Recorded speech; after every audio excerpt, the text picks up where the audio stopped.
You see them everywhere. Homeless people living on the streets. That's where you were hit. Yeah. People like Jessica Kolzinski, who told us her spiral into homelessness began with domestic violence. My first son's dad lost his temper in the midst of an argument and broke a ceramic dinner plate over my head. Others have mental health issues. You know, I would love to work, but with the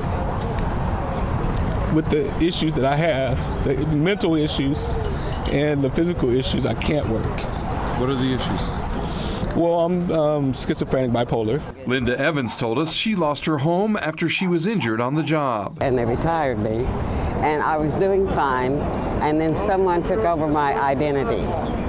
And I had no money to pay my rent or anything, so that put me out on the street. Some 2,600 people are considered homeless in Sacramento County on any given night, 1,000 of them having no shelter at all, and so they end up living here on the streets or underneath a freeway overpass to survive.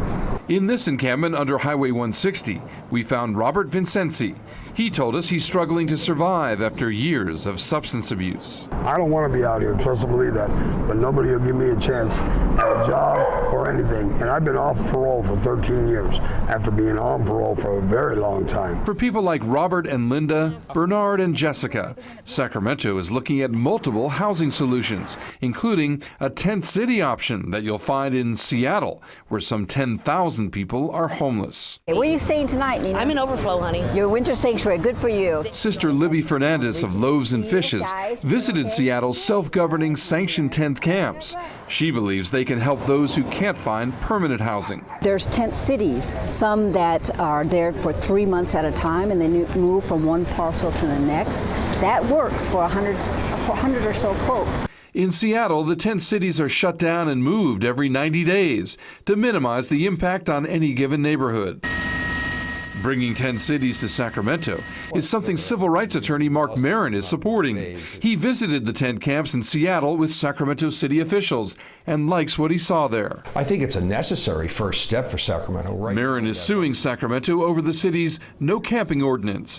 He's identified several public and privately owned properties that he believes would be perfect for 10 city communities in at least 3 city council districts. We have the organizations that are prepared to provide the porta potties and fresh water.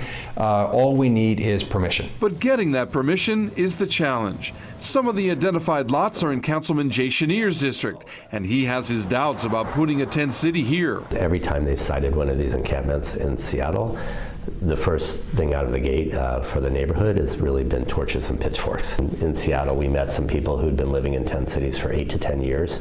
I don't think that's the model that we want to adopt. Some are pushing for a different approach, including Sacramento Steps Forward, the lead agency on homeless solutions. Permanent housing is the solution.